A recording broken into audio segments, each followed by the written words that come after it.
Nazi Bacteriological Warfare Conference in Berlin, General Walter Schreiber, chief of the medical corps of the German army, told Müller that he had spent 2 months in the U.S. in 1927 conferring with his counterparts. They told him that the so-called double blow virus, i.e., Spanish flu, was developed and used during the 1914 war, but, according to Müller, it got out of control, and instead of killing the Germans who had surrendered by then, it turned back on you and nearly everybody else. Gestapo chief, the 1948 CIA interrogation of Heinrich Müller, Vol. 2 by Gregory Douglas, p. 106. Actually, the armistice took place August 11, 1918.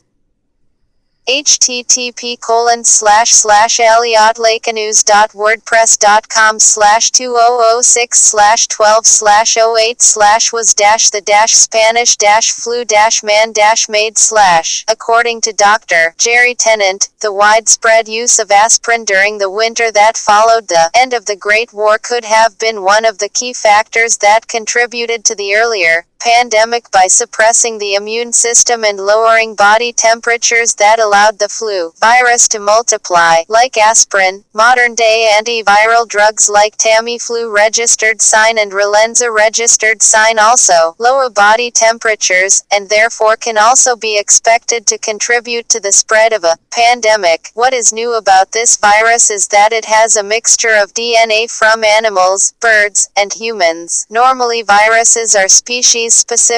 Viruses that cause illnesses in hogs can rarely be transmitted to humans, but that virus usually cannot be transmitted human to human, although some express confusion about how this virus could have mutated in a way that a hog virus and a bird virus could mix with a human virus and cause human-to-human transfer. It is known that mixing of viral DNA has been done in laboratories. Except for the fact that the DNA of this virus is suspect, we should not expect to have an epidemic that kills many people. One of the reasons is that viruses usually do not kill people, they just make you feel bad. What killed the majority of people in 1918 was that the flu allowed people to get bacterial pneumonia from streptococcus. That is what kills you. We are much better able to deal with bacterial pneumonia now than they were in 1918. However, the genetically altered viruses like the AIDS virus have killed many. That is the reason for current concerns. In 1897, the German company Bayer patented aspirin. Their patent expired in 1917, just at the end of World War I. Many of the returning American soldiers brought it back to their families. It was the first time that there had been widespread use of aspirin with the flu. It is known that when a virus attaches to a cell, it cannot duplicate if there is a fever, but it will make a million copies of itself if the temperature is low. Thus, lowering temperature with drugs allows viruses to multiply. It is also known that aspirin and drugs like it suppress the immune system, making it easier for bacteria to grow. This makes it easier for pneumonia to occur. It is not clear how much aspirin contributed to the spread of the 1918 flu. A current problem is that the antiviral drugs, Tamiflu registered sign, and Relenza registered sign lower body temperature. It is not uncommon to see people get the flu and start one of these drugs. They feel better. Then a week later, they have pneumonia. Since 2003, there have been multiple warnings that the H5N1 bird flu virus would kill millions of people. Only 257 people are known to have died from the bird flu. Over 1 million people get malaria every year, but there are no dire warnings from the World Health Organization or President Obama about malaria.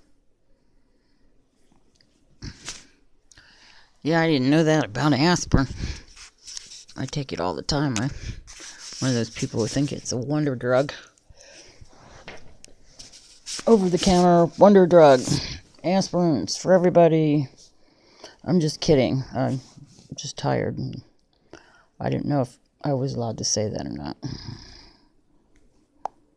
78. Can there be other reasons that we are being frightened about a flu pandemic? The Bush administration bought $1.4 billion of Tamiflu registered sign, to combat the bird flu. The Obama administration wants to buy enough to treat 25% of the American population. Other governments are stockpiling it as well. This is despite the fact that Tamiflu registered sign doesn't work for the bird flu and is not likely to work for the swine flu either. After following WHO protocols in treating 41 victims of the H5N1 bird flu virus, 19% of the worldwide cases of bird flu reported to date, Nguyen Tuong Van, MD, who runs the intensive care unit of the Center for Tropical Diseases in Hanoi, Vietnam, concluded that Tamiflu registered sign, the drug most widely stockpiled around the world to combat a potential bird flu pandemic, is useless. Wikipedia. Thus, the American taxpayers paid billions of dollars for a drug to treat about 100 cases per year of the bird flu. Someone made a lot of money from a drug that does not work for an epidemic that never happened. They are making even more money this year. If only we were using that money for something useful like treating malaria, writes Tennant. Scientists are opposing a plan in Japan to mass vaccinate against the swine flu on the grounds that the virus will reassort itself into a hybrid H1N1, H5N1 strain or mutate into a new, more lethal H5N1 strain. The nightmare scenario is that the mutated virus may take on the characteristics of H5N1 or the avian flu.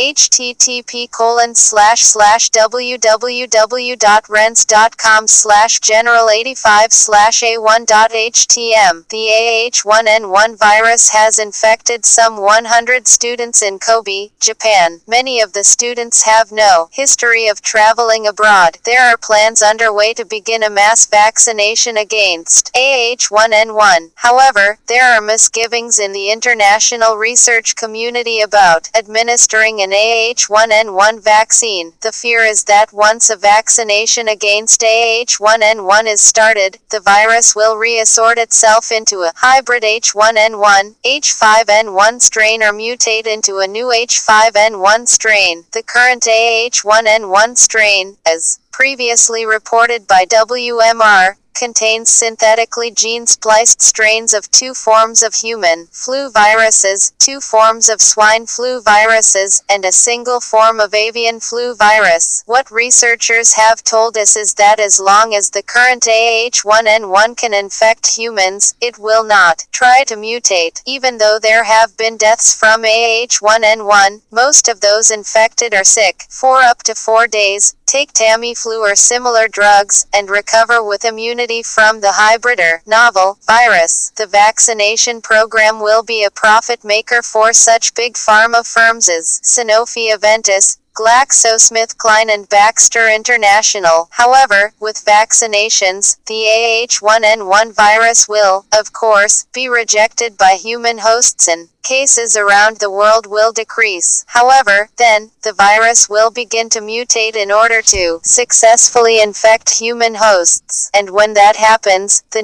newly mutated virus will become much more transmissible and more pathogenic. The nightmare scenario is that the new mutated virus may take on the characteristics of H5N1 or the avian flu. The vaccines administered for AH1N1 will be ineffective against the new strain of H5N1 and the world may face a more deadly pandemic than the current AH1N1 outbreak. There are scientists at WHO who are aware of this scenario, but their alarm has been suppressed by political and economic considerations. A lack of quality control of the vaccinations is as much a problem today as it was in 1918. In the US, the differing standards applied by different groups are due to the fact that experiments on engineered viruses such as the 1918 flu are approved on a case-by-case basis by institutional